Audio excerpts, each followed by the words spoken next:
This video, we're going to talk about 3.1 Objective 2, where we find frequencies, relative frequencies, and cumulative frequencies.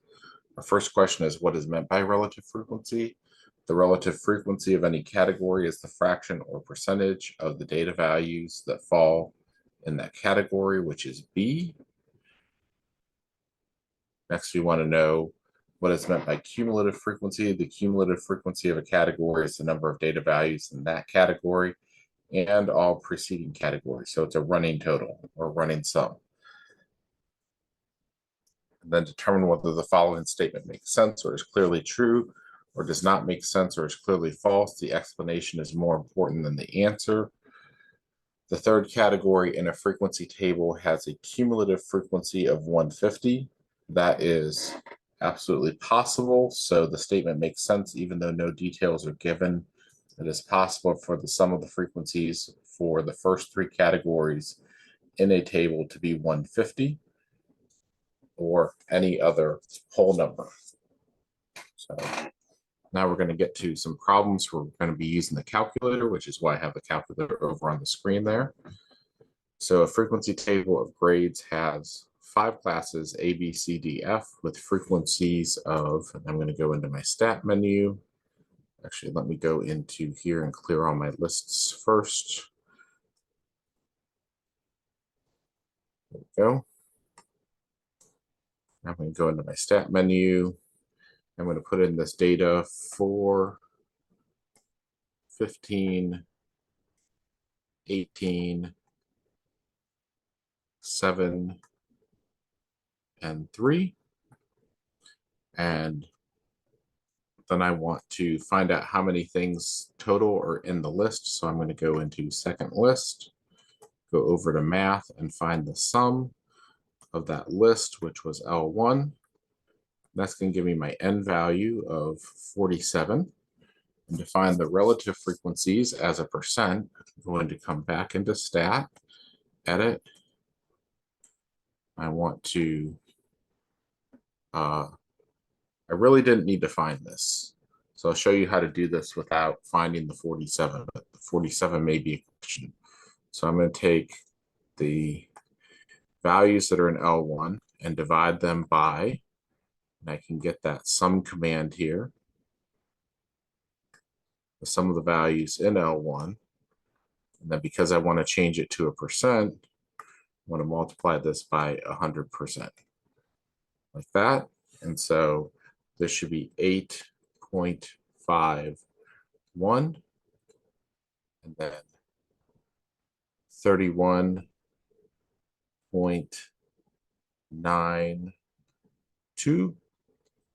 And then 38.30. And then 14.89. And then 6.38. If I kept all those things exact like that, they would add to be 100%. And this one probably does. So let's go ahead and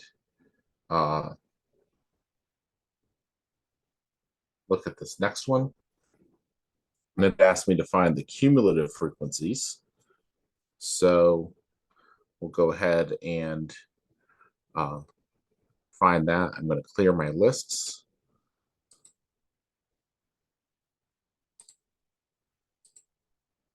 Go back in here. And then I'm going to put in this data.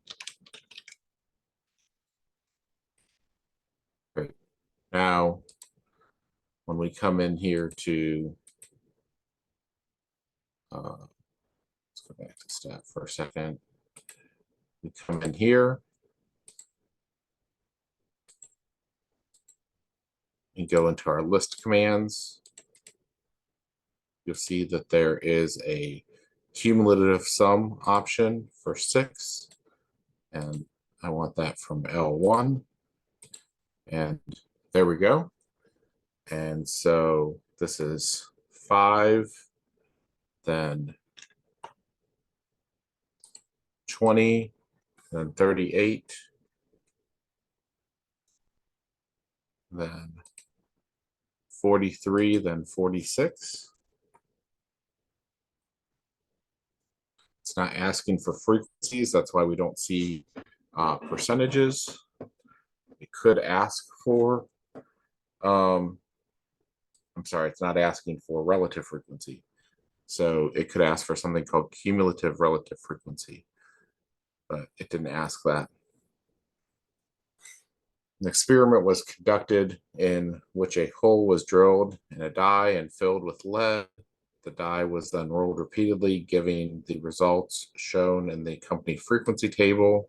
Since that's all the way down there, let's go ahead and copy that. I'm just going to clear, enter, and clear, enter.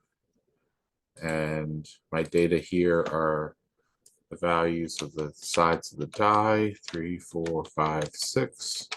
And over here was 29, 32, 43, 40, 28, and 28. So now let's come back up here. How many times was the die rolled?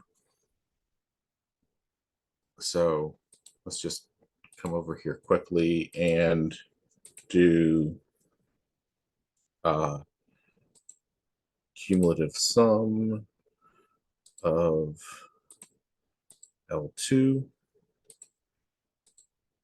So it's 200 times. Just because that last entry down there is my cumulative sum. How many times was the outcome greater than 2? So it'd be 200 minus 61. It's going to be 139. And then what percentage of outcomes were 6%? So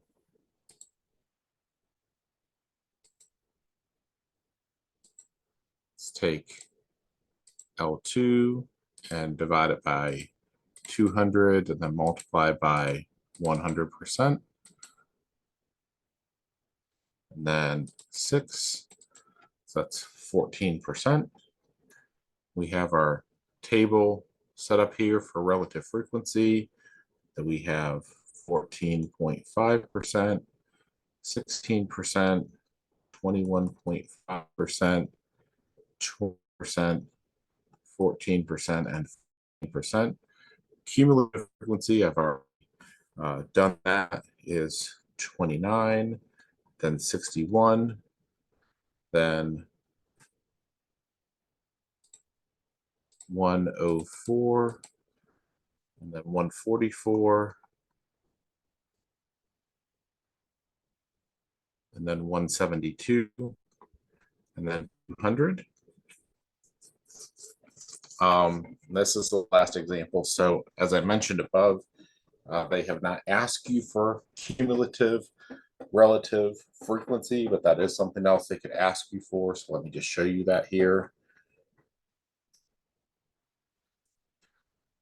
Cumulative relative frequency.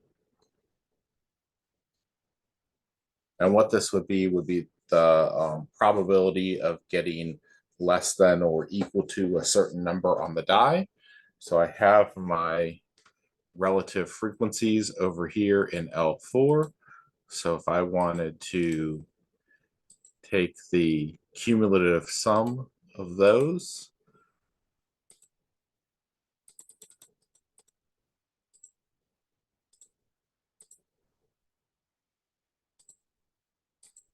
then I'd get a cumulative relative frequency here, where this would be, let's do this up here, where we're doing relative frequency. So it makes more sense to put it up there. Cumulative relative frequency. And this was 14.5%, and then 30.5%, 50%, and then 52%,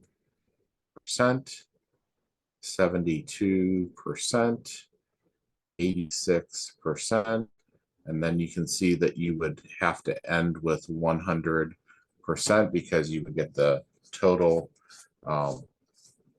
amount of cumulative frequency divided by n. That would always have to be 100%. So these should be lined up here. This one here, this one there, that one there, that one there, that one there, and that one there. And you're just adding, so 0 plus 14.5 was 14.5, 14.5 plus 16 was 30.5, 30.5 plus 21.5 was 52, and so on. And that's how you get that cumulative relative frequency. All right, that's it for this video, and we will come back next time, and we will talk about 3.2 Objective 1. We'll see you for the next video.